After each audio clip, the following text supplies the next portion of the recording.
We're going to talk about the MDAO project. I'm just going to start reading over information that I think will best help you understand what we're doing here. So let's go to the detailed RFP requirement. Actually, I want to read this here. This is the technical requirements and a request for proposal.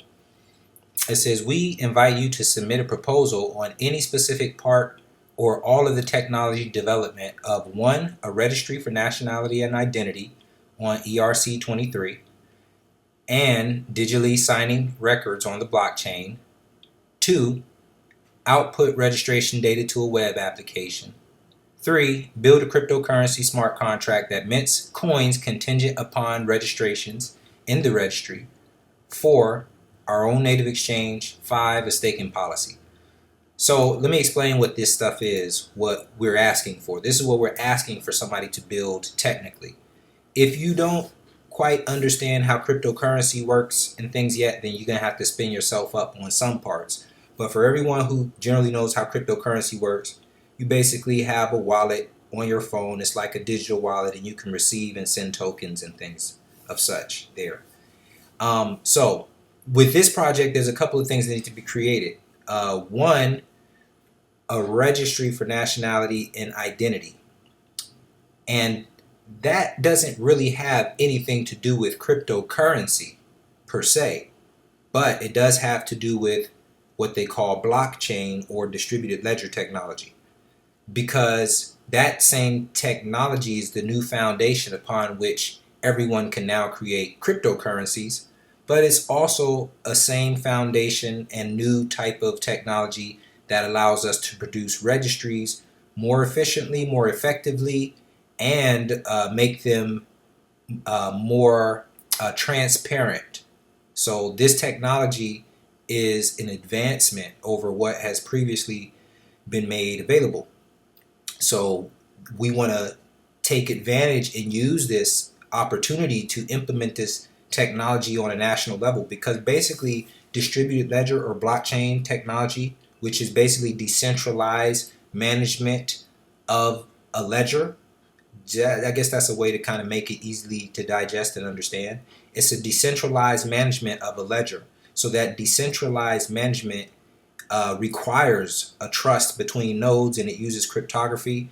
And by doing this, it is in a better position to authenticate records. For example, whenever you have a record and you need to use it somewhere, they need to authenticate it to prove the legitimacy of it. Well, this is and usually the old way with the old centralized ledgers, the old registry systems like the ones in the several courts that we're all familiar with, there is pretty much one centralized authority. So you may follow all the requisites, but that central authority may say, well, I don't like that document, even though you followed the requisites, and then they can deny you because they're the centralized authority. The thing is, registry, nationality on distributed ledger technology, we want to take advantage of the existing technology to create better, more lasting registries that can't be destroyed, that we can all access as a nation equally, according to the terms and conditions that we set it up. More of that will be explained as we go through this, so that's enough about that for now. Second, the output of the registered data must be able to go to a web application. And this is because the idea, when we're registering nationality and identity, this is so that the government officers or the governments can account for their nationals and provide government services for those nationals. So we have to create a registry to evidence the fact of the nationality. Now, the web application is pretty much for the amount of information that will be available to the public if we decide that information needs to be available to the public, and it could be limited. And then maybe there's further information of each private registration that is made available to those who are deemed as a part of our consulate or a part of our embassy or our government, how that part gets set up. So, but there will be web applications so that they can go in and pull your profile or issue you a certificate authenticating the fact that you have a record of nationality registered on our blockchain that could be used in the world of commerce, demonstrating the registry and the ownership of your estate. We'll get into that more also because there's a lot of laws that we've researched, but I'm trying to deliver it to you in order. So now once we create the registration of nationality and identity web application that stores the information on the blockchain, this is what we're using. This is the utility of our blockchain. This is what it's for. So we can register nationality and identity. This makes it a utility, not so much a investment or something that the SEC would try to tax people for, because the utility of this particular blockchain and technology is to register the fact of nationality. Now, so along with that registration, we want to incorporate a smart contract for a cryptocurrency.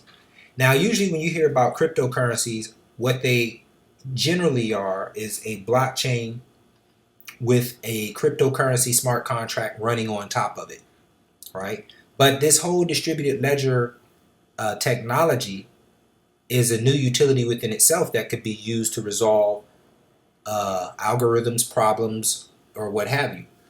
So we are in a very unique position. Out of all there's probably over 2,000 different cryptocurrencies out there. And we, I believe, are in the proper position to use every aspect of what this technology was created for precisely to resolve issues that we have, which is register nationality and identity in a registry to make it proof, evidence, law, record, and all of that. And to generate the finances. That's what the cryptocurrency smart contract will do. Generate the finances to fund our government offices so that they can protect and provide the services for the registered nationals. So that is at the core, the economy that's taking place on our registry that happens on our distributed ledger, where there also is a smart contract cryptocurrency that is operating with the registry. So what that means is, based off the national registrations, a certain amount of coins are going to be minted, and a designated amount of those coins are going to be for strictly financing the government, and the rest of those coins are just going to go into a trust that benefits every single registered national and government person and everybody in the whole participation of things. So if you're not familiar with cryptocurrency, then you really maybe don't understand, well, where's the finances coming from? This is a new economy which will finance itself once we get it rolling the right way. But that'll be, I don't want to get too far off the scope. We're still in the beginning of what we're creating. So we want to create the registry for nationality and identity with an interface for governments to view the information, or for the public to view the information over the web, which really they'll just be accessing our blockchain and retrieving transactional data that they would just be displaying in a format that they could understand. And this can also, at a future time, or it depends on how soon we get it together, really, but at a future time, its nationality is in the forefront, but identity is the second part, because through this same type of registry or this construct, we can pretty much move our estate from the present registries and put it on under our own registry for proper administration and custodianship. Okay, so then we need our own native exchange. We need our own native exchange because if we're going to have a cryptocurrency that mints our coin, which for now we're calling the community consent coin, we need a place so those government officers or Moorish Americans, or anyone for that matter who has our coin, if they want to exchange it for another digital asset like Bitcoin or Ethereum, which kind of represents like dollars and cash nowadays, they can do that on our exchange, or they can exchange it for whatever other tokens or assets that we're carrying in our exchange. This is also something that we have to pay for, but we might not necessarily have to pay for this to get it produced and made, because I know of at least 2 or 3 other coins and organizations that are creating exchanges that probably have the same aligned principles, and we could just market our coin into other people's exchanges if we don't want to, have our own exchange. But we can all talk about that. And I know, don't feel overwhelmed if you're listening to this and you want to contribute, because I know there's a learning curve. I've been studying this stuff for probably 9 months straight now, and then this particular project for probably 3 months straight now. So there is a learning curve, but that's why we're going through this stuff, to dive in. So anyway, those are the technical requirements. Oh, and the last thing I have on here as far as the technical requirement that's going to be created is our staking policy. So in a nutshell, when people spend our currency, they got to go spend it at the exchange somewhere. But the whole goal is to raise financing, perpetual finance, and something ongoing for governments and for our businesses and for our own programs. So the staking policy is a way to encourage all of us to hold our value in our coin as much as possible, except for when you have to cash out to spend something because you got to pay bills or whatever. So what the staking policy does, it, for example, would say, if you hold on to these coins for 8 months and you don't spend them, and you hold them in this wallet for 8 months, you get 10% additional on top of that. So it encourages you to hold and not spend. And this staking policy will happen for a certain amount of time. But every time somebody spends, they're spending against all of us, because what goes into the trust, which is reserved to balance the exchange, everything over that reserve is ours to spend on our projects, on our communities, and things of the such. So obviously you see there's a lot to talk about, and it may seem like, wow, this is a huge project. It is a huge project, but to create it is not huge at all. To create it only takes probably, it's just probably a couple pages of code, but the planning of this project is very important. So you see we laid a lot of foundation here, and we're going to be having more and more conference calls, make calls, contribute, because this can benefit all Moorish American organizations and nationals. So let's get further into it. In your response, please outline, this is the RFP I'm continuing to read. In your response, outline the technical expertise of yourself or your team relevant to this project. Please give us an estimation of how long it will be to complete each portion of the project you are bargaining for, and your cost estimate. I'm kind of just going over this because it's a good outline, but we pretty much already have the developers on board, and they're giving us the final costs right now. So the first part, as we said, is the blockchain development, which is the registry development and a web application for accessing the registry. That's the first thing that they'll be creating. Creating our cryptocurrency, which is the community consent coin, and programming the policy, like the staking policy, the 10% subsidy to go towards financing government and commerce. So these are different things. Remember, if you understand how cryptocurrency works and why so many financial industries are afraid of it, because it can finance its own economy. So we have to get, so they're going to have to create that crypto policy according to how we tailor it, which is going to make the 10% for the financing of the government. Now, just so you know, what can that look like, right? 10% of a crypto policy, of a cryptocurrency policy for funding and financing. My estimates, by looking at the very few projects who've taken this approach before us, is that within, I would say, a year to 2 years, we could be financing for government and commerce department, we'll just call it that for now, anywhere between $60,000 and $400,000. And really $400,000 is the low end of my research, but I'm keeping it real low so we don't get too excited about what hasn't occurred yet.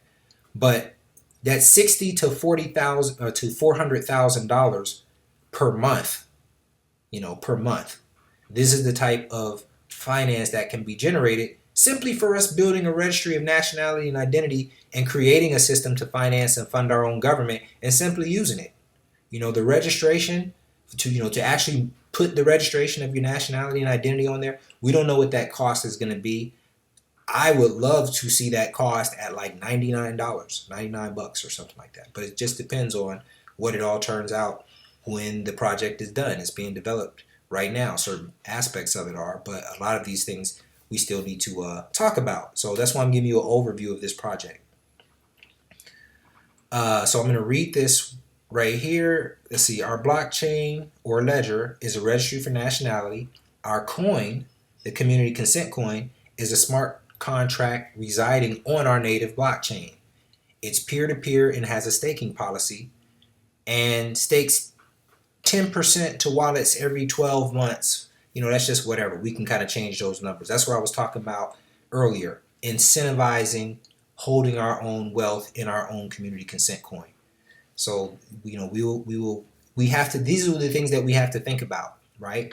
What is going to be the maximum supply of our currency? We get to choose this, or we get to, we don't even have to create a max supply, but we do have to create a minting policy. What events have to transpire, or at what rate can our currency be minted or be put into circulation? These things are real things that have to be balanced, because we have to create a balanced system, and the more balanced the system is, the more smoother it's going to operate as a vessel to do exactly what we desire for it to do. And again, that's called the utility of the coin that we're creating, which is a registry for nationality and identity tied to a cryptocurrency whose policy is directed at funding and financing government. And this really can work. It's just a matter of technology. It's crazy because it sounds too good to be true, because I never expected to see any opportunity or something like this in our lifetime. But I'm going to go ahead and sum this up and call this part 1 of the video, and then I'll go into part 2 and we'll talk more about this project.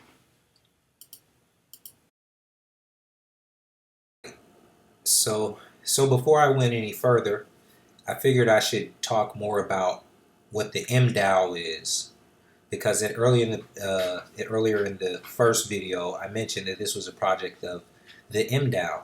So MDAO is spelled M-D-A-O. Excuse me. And it's the abbreviation for the Moorish American Decentralized Autonomous Trust.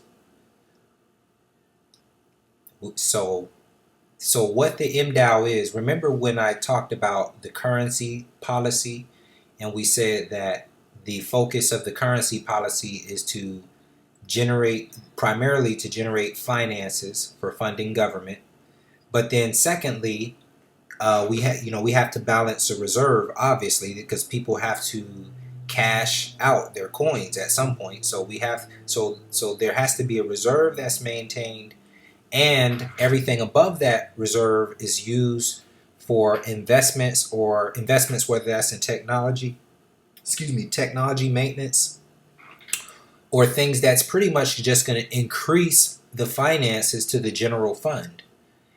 Because everything, again, in the reserve everything over the reserve is necessary so we can cash out our coin, but everything above that is for investments and for new opportunities. Because what you're going to begin to understand is the more the finances increase in the MDAO, is the more that it's going to benefit the government, and it's going to benefit Moorish Americans whose nationality is registered as a fact of record.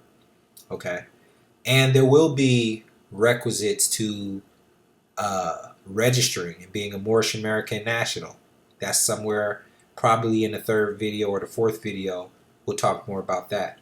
But I just wanted to talk about what the MDAO is. The MDAO is, since it is a trust, as we see, then you also know that it has to have trustees, right? Trustees to manage the trust for all of us, which are all beneficiaries under this trust. So certain things, for example, say, that the trustees will end up doing things such as they will play probably more critical roles when we vote. Like, we have a surplus of finances, and and different Moorish Americans bring projects before all of us so we can vote. Trustees will have some certain kind of duties that they have to deal with on and off chain. But the good thing is the underlying distributed ledger technology that we are using is complete with, how can you say it, accountability and transparency. So the trustees will really be just operating in a form of trustee. It wouldn't be any position of power. They'll just be doing necessary services that have to be done. So let's see. Okay, so and this is the web page right here. You may go to the web page and it may not be up because it really doesn't need to be up right now. It'll be up, when everything is more closer to finish, then it'll be up. But right now, to just take part in the discussion, jump in the Facebook group. Just go to Facebook and type MDAO, and you will see the Facebook group. All the trustees haven't been determined. A lot of things are to be worked out. So if you like this project, you want to add value to it, you want to participate, then hey, it's open. When it comes to the position of trustees, we want people that do have experience in economics or finances or something that really qualifies you to make proper decisions for finances that affect a lot of people.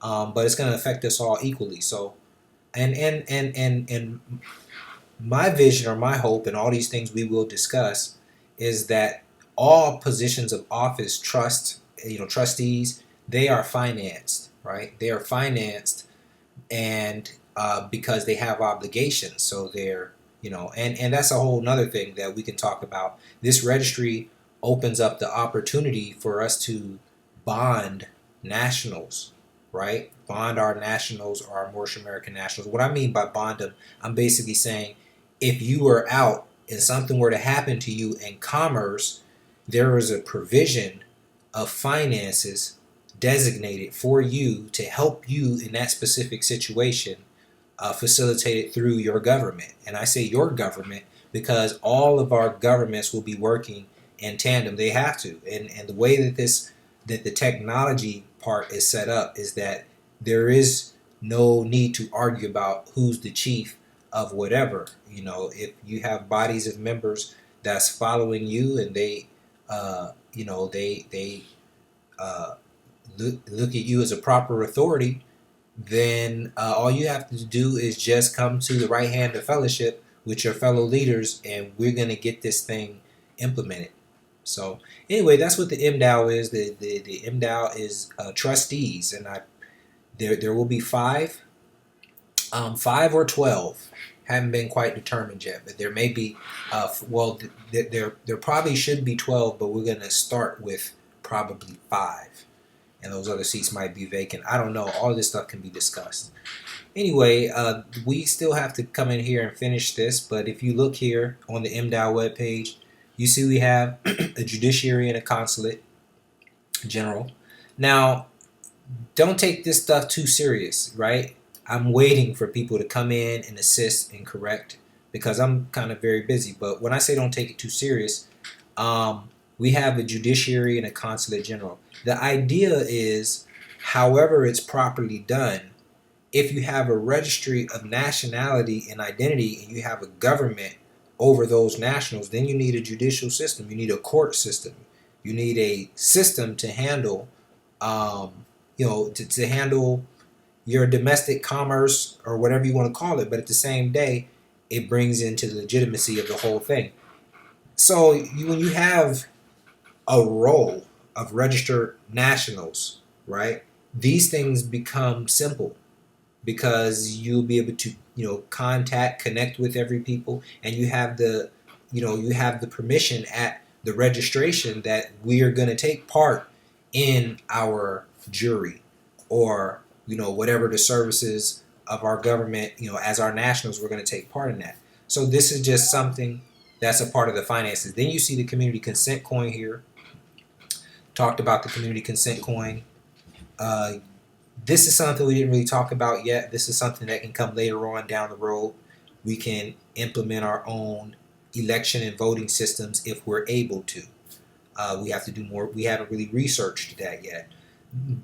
But the goal is, kind of as I discussed earlier, when we implement our currency policy, it shouldn't take too long before we have the continuous finances to at least develop any systems that we may need to better provide, so that the governments can better provide the services of government for Moorish Americans. So that's here. We're going to end up having proposals and projects where Moors put together proposals and projects, because they're going to know how much finances is available, and then we'll be able to vote on these projects. That's where that voting system can come in. Registered nationals can vote on these projects, and then different projects can go through our process and get financed, as long as they benefit all of us, uplift humanity, etc. So this is where we have to write something. We haven't wrote anything there yet. This is where we have to put forth our timeline. We haven't really put forth a timeline because we hadn't really been looking for finances or anything. We're just kind of working this whole thing continuously in the background. But we will kind of start filling this out as I get some more participation here. If you have a sponsoring organization, if you want to make some type of contribution, or you just want to sponsor, or you want to contribute in any kind of way, I don't know, just in labor services, we can get your organization down here, right? So yeah, there you have it, and that's what the MDAO is. Now we're going to go into the third video, right? So now let's talk more about the registry here, and these are my notes. And if you want these notes because you want to add and you want to write and you want to fill in the pieces that need to be filled in, you're welcome to them. Just shoot me an email. But this is to kind of give you a better understanding of how this registry will look in practicality. So this, I started my notes with this premise right here. If it is indeed a fact that we are descendants of Moroccans and born in America, then we must look into the law of descent and nationality to find out the extent of our entitlement, which might extend beyond the information Noble Ali was bringing in the early part of the 1900s. So why am I even saying that in my notes? Well, actually, this part from here on up, these are my notes. But what I was thinking right here is, every time you present a cryptocurrency, you have to present to the world what problem you're trying to resolve, and kind of like how this cryptocurrency resolves that problem. And then to the people who it's applicable to, specifically us Moorish Americans and Asiatics, you have to demonstrate why this is necessary that you participate and use this. So in my thinking, as I was kind of jotting these things down,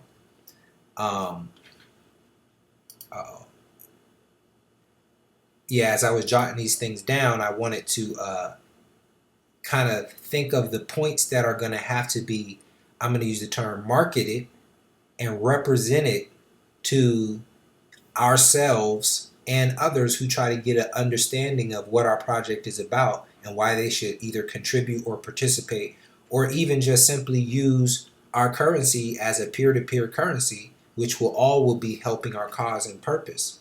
So I was kind of thinking along those lines, and I'm telling you how I was thinking, because if you want to add to this, and because eventually what we're talking about here is going to be a production and a video of some sort that's kind of presenting the information in a way that people can understand it. So these are the issues that we want to provide the research, or that we really want to present to people. And if you're a Moorish American and you have a problem with anything that's said or represented here, then share your opinion also. But a lot of where this is going is at the core functionality of why we're creating a registry for nationality, which is very important. It's not significant to be a Moorish American if we don't look at what the law of nationality and descent means for our nationality, because all things are connected. Everything's connected in this huge political fabric, and your rights come from your nationality, which from the law of descendancy and nationality will give us from the point of origin on this political monopoly board of where our rights come from. When you register nationality, you have to register ownership of a vessel, and then that goes into the admiralty, into the active 31 December 1792 when they talk about the registering of vessels, where later on they applied it to estates, basically executors and administrators, and this is how they birthed the man, or however you want to call it, not the man. This is how they birthed the person into the whole commerce thing, and then took over the estate. So let me click this link real quick.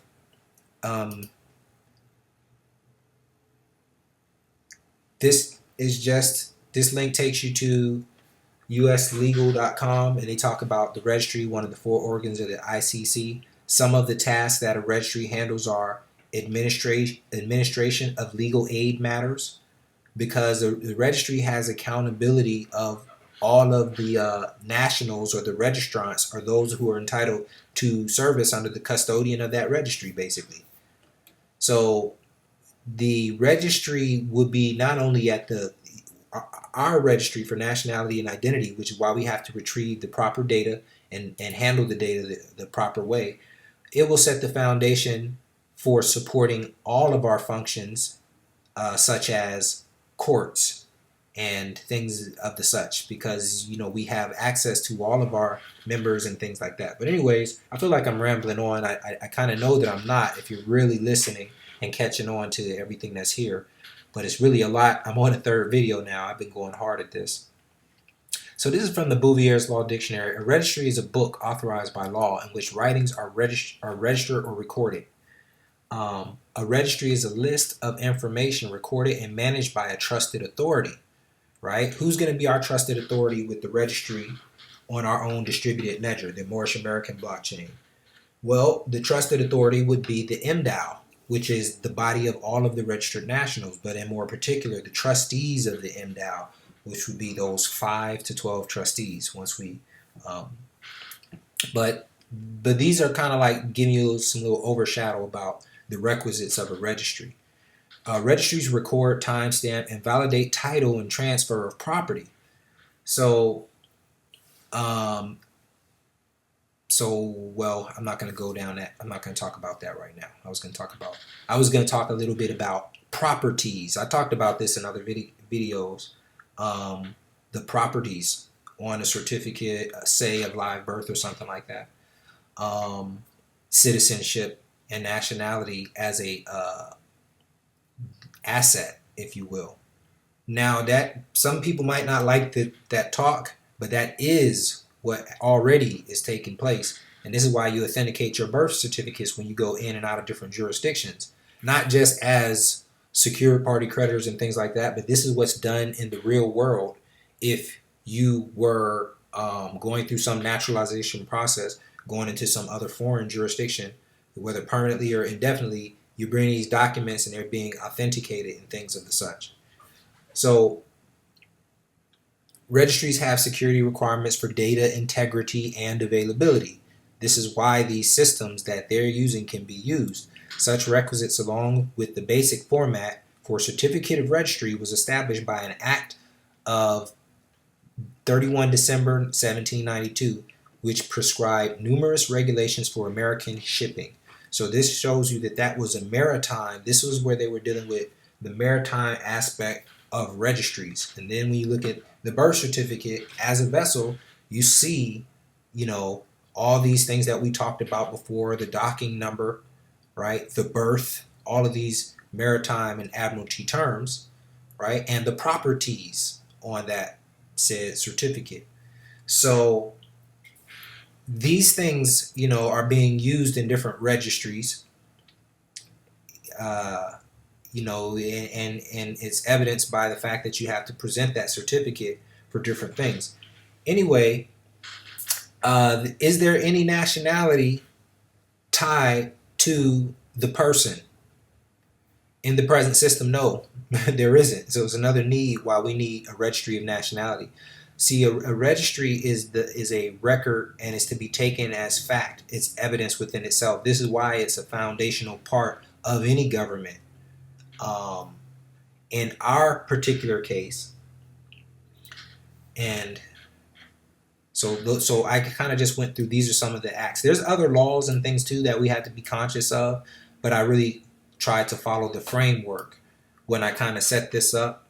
And we also are, hold on, let me pause for a second. I see myself like not losing focus, but I'm just kind of like, okay, let me give you this important information the right way, because I'm tiring out a little bit here. Okay, so we have to follow the requisites, because what happens is a registry, when you look this up in a Bouvier's Law Dictionary, you find that a registry is always to be taken as evidence. It is the evidence, unless the only thing that could really invalidate a registry is if it hadn't been made in accordance with the law. So our registry has to be made in accordance with the law. We've done a lot of that research, but I welcome others to do further jurisprudence on this matter. So this is from a human rights instruments. Basically, there's so many human rights instruments that say this, but let me go ahead and click the reference here. We'll go to this reference. Well, we'll go to the reference later, but it reaffirms that everyone has the right to a nationality, and no one shall be arbitrarily deprived of his nationality, while recognizing our nation's right to establish laws governing the acquisition, renunciation, and or loss of nationality. Click this and this will take you to the documents, the international human rights instruments that support this. Now this is to talk about our registry here. Let's see. So the registry is only for one thing. What does that mean? That means if you are registered and validated, there will be a validation process, because you can't just register. What I'm not trying to do is set forth the criteria of what it is. I'm just saying that there will be a validation. You won't be able to register without coming through one of several organizations. So there will be many organizations, the organization that you're particularly a part of now, but we have to get the leadership on board first. So you will have to be validated by a witness who's already validated, as well as someone in leadership that has been recognized by the rest of the board of leadership, if that makes sense. So this will be the policy of how things kind of operate. But the only fact that's going to be established is the evidencing of a Moorish American nationality and identity. Now, who's the registrar? The MDAO, the Board of Trustees. So any one of those trustees can act independently, of course, but we don't act independently, but they basically are the registrar. The jurisdiction is the Moorish American government. I just kind of put that in there. These are placeholders, but these are the things in every registration record that won't be able to be changed. The description is a registry for man, adult male or female, descendant of Moroccans and born in America, who possess and enjoys all the civil and political rights belonging to the people under the Moorish American government. That's all. These are the only facts that's being stated by the registration. So I also put, these are the things that we also want to express in the record of, the record of nationality and identity. The policy, the registry or the record that's created by the national identity should not be used as part of any attempt to compromise any of the rights or privileges of registered nationals who may be citizens of the United States of America.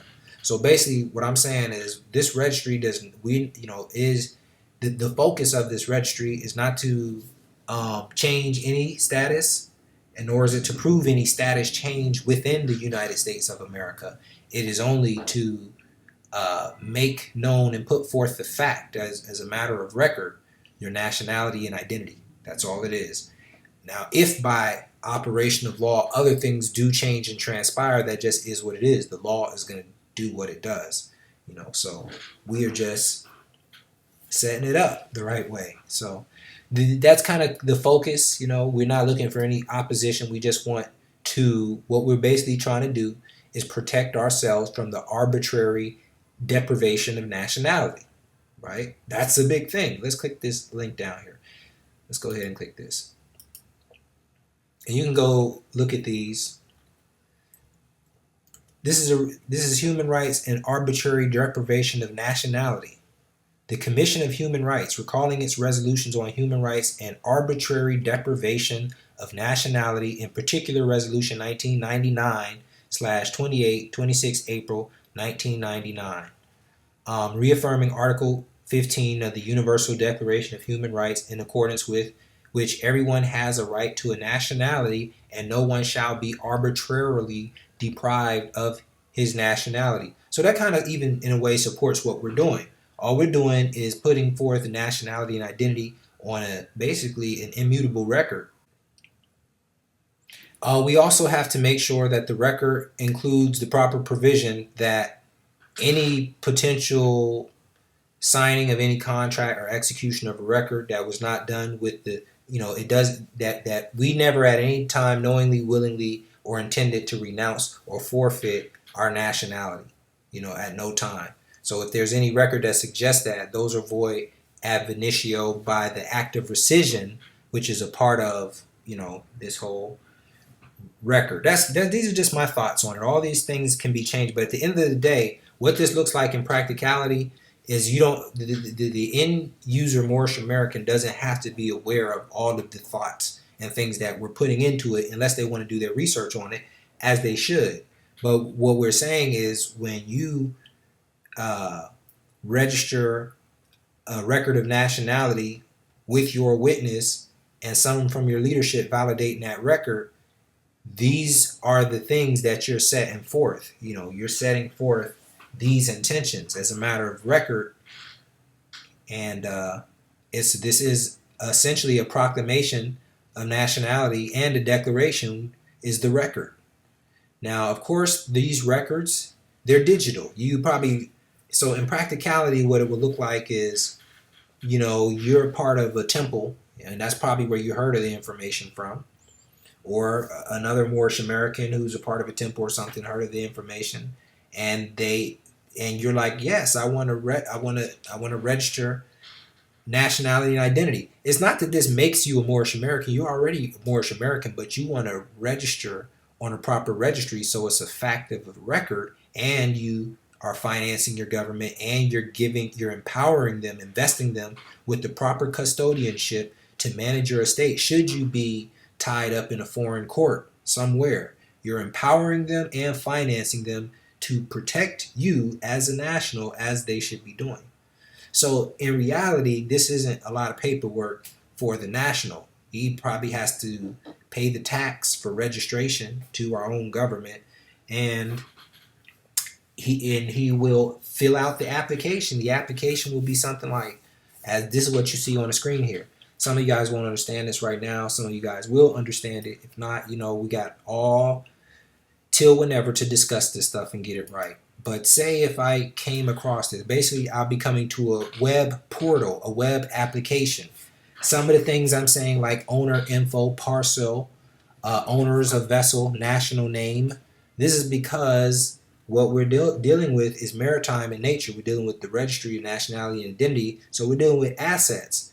And assets are the properties on a certificate of live birth. Who are the owners? See, without there being an owner, it's subject to the custodianship and administration of what it has been under. So we are putting it under, so because what a commander is, or the custodian, or the executor, or the administrator, basically in the admiralty or the maritime, they would have been the master, the special master, or the ship master, right? And they would have been the custodian for the owner, if you will. And the same thing is what's been going on, as we know, with the registration of birth and all of this. So this is why we have to identify who the owner of the proper vessel is, right? But we're bringing it by the act of registering the nationality under the proper government to protect the nationals. So we start with the parcel ID, which is going to be something automatically generated, date automatically generated. Wallet ID, you will paste your wallet here. Anybody can have a wallet, by the way. You don't have to be a Moorish American to participate and use the currency. But if you are and you become a registered national, you're going to benefit, because now you're going to be entitled to staking, which is receiving currencies if you're one of the first 144,000 registrants. But when you're going through the web portal, you have to first have a witness there beside you that has already been validated. And he's really there to also vouch for your character, because to some degree, I don't want to say he's accountable, he's just a witness, but he is vouching for you. His credibility is on the line by saying, I know the character of this brother, he's a Moorish American, he's following the principles, right? So he's vouching for you, and by the way, he's already been validated. It means his grand sheikh or his governor or whatever, his sultan, his leadership has already validated the character of him. So everyone is going to have a witness who has already been validated, and then they're going to have to be validated themselves by their leadership. So when you're filling out this record of nationality, it's going to ask somewhere, what temple, and you will be a drop-down box, or what affiliation or organization, and that's going to route your registration to the appropriate validator who already says, yeah, I know that Moor, or either I know the witness and I know that brother is okay, or he just make a phone call or whatever. So basically, everyone who says there's a Moorish American, there's going to be a witness or two that's going to tie into who you are so that you can be validated. You'll be validated, and it'll be a benefit for you and all of us and everything else. So, and this is not really restrictive in nature. We're just protecting the character and the integrity of who we are, as people. We don't want to pretty much bring people in who would attempt to sabotage what we're doing, although that's really not, the case of how this is set up. It'll be able to really quickly identify where the bad apples are if somebody was trying to sabotage or abuse what we're setting up. So anyway, these identity properties are the things that you're basically going to be registering. See, the owner info is up here. Then here's the property descriptions, which is the registration of nationality and identity.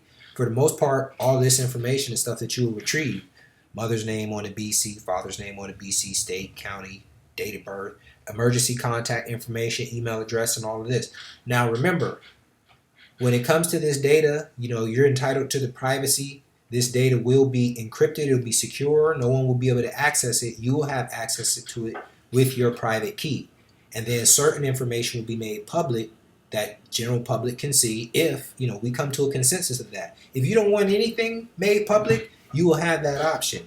But it would make sense that you're allowing a certain amount of data to be available to your government, to the government, but particularly through your branch or through your temple, because they may have to advocate and come to your advocacy, and they may have to demonstrate that they are the proper custodian for you. See, I don't know if you caught it before when I was talking about the Maritime and the Admiralty Act of what did I say, it was 1792. We were talking about the maritime registration of vessels and custodianship and ownership, which is the segue of why they can create bonds and do all the administration on your estate. This maritime admiralty thing that I'm talking about, that deals with the certificate of the registrar and the registry and the requisites of setting up the proper registry that has to be taken as law. Oh man, what was I going to say about it? I built it all the way up and then I lost the train of thought. Here's it at the last part. An act concerning the registering and recording of ships and vessels passed the 27th of June 1797 shall be taken and deemed to extend. That's the one that I was talking about. This is it. It says 97. 1797. This is the same act though. Shall be taken and deemed to extend to the executors or administrators of the owner or owners of vessels in said proviso described. So this is they're basically talking about your estate. This is how they took executors and administrators and kind of the birth estate and brought them under the admiralty. This is what I see into it by my understanding. Anyway, so let's see here. So this all represents the stuff that the person's going to put in here. They're going to plug all this information in here. Some of it will be drop-down data and information. And then when they're done, they will submit their $99 or $100 registration fee in Ethereum or Bitcoin or some other cryptocurrency. They will digitally sign their application, which is checking the box saying, yes, I agree, and this is what I do want to state. Their witness that's standing there right there with them will also have to use their private key because they're already validated, and they will also register. They will also, the proper term is the witness will also sign the transaction. So that person will sign the transaction, the witness will sign the transaction, they will submit the tax, and then it'll go to the proper government official for validation. And once that person is validated, the government official can, whatever the validation is, we can set out those requisites, right? Some of those things have already been talked about. The floor is still open. We're waiting for you to come on board because this thing is going to really generate finances. So validation occurs once the member is validated. He becomes entitled to the full services and the protections of the government. He becomes entitled to vote in how we're going to use our finances. It's part their finances. They become entitled to everything. The reason why we ask them to paste their wallet number up here is because when they finish registering, a digital ID is going to be created. It's going to link their wallet to that digital ID and entitle them to the staking policy and other things. So all this is kind of going to be a web application. You'll be able to access it from your computer. It wouldn't be beneficial for erroneous people to register because, one, they wouldn't be properly validated by a government officer who can't really say, I know that person or I know his witness and I can vouch for them. So they wouldn't be properly validated, and it'll cost them money to put in a registration that never get validated. So there's some checks and balances built in here. And this is where it kind of resides right now. I hope you got to overstand. Okay, actually, I can't cut off here because I also have to say, you can't forget that this is just building the registry, the web application where the person's going to register the data. After they register the data, the APIs and the web app will be built so that the government can access the data and that the public can access the data under the terms necessary. This will also allow one to access the data from, let's say, a computer terminal and print out a certificate, an authentic certificate of authority evidencing the fact that they have an original record of nationality, being Moorish American, in that registry. And that certificate, based off of the technology, will meet all the requisites of an official record. And if you wanted to further qualify the certificate, you can get it, let's say, embossed or stamped by perhaps the MDAO or the particular government. All that can be set up. But the great thing is these are transactional, they're hash data, they're on a distributed ledger. So they are immutable pretty much, and they meet all the requisites, the technology requisites for use and the legal requisites for use. So after all this is done, then there's the part of what we're going to be going into. There's not really much need to talk about it right now because this is the first part being registered. But we go into the cryptocurrency policy and how it interacts with the registry. Every time a national registers, so many coins become minted into circulation. And then what has to happen with those coins? The initial currency flow of those coins, which means a certain amount goes to the government that has to provide services and protect that national. But then the government has to stake a certain amount because we have to balance our cryptocurrency. And then another amount goes to the reserve to balance the reserve. And then everything over that goes into the general fund so that we can all make a vote and determination on how we spend those finances. And all of that being said, we didn't even talk about the exchanges, putting our coins on exchanges and marketing them into other economies so that there can be participation by everyone, not just Moorish Americans, but anyone who wants to use our currencies or the programs that's tied to it. So I hope you have a greater understanding of what's being created. Feel free to ask all questions, get in contact with me. This is an open project. It's non-exclusive. Don't feel any certain type of way. Don't try to attack us. Reach out, build, figure out. Let's figure out. Let's make this thing work. Islam, hope you enjoyed this presentation.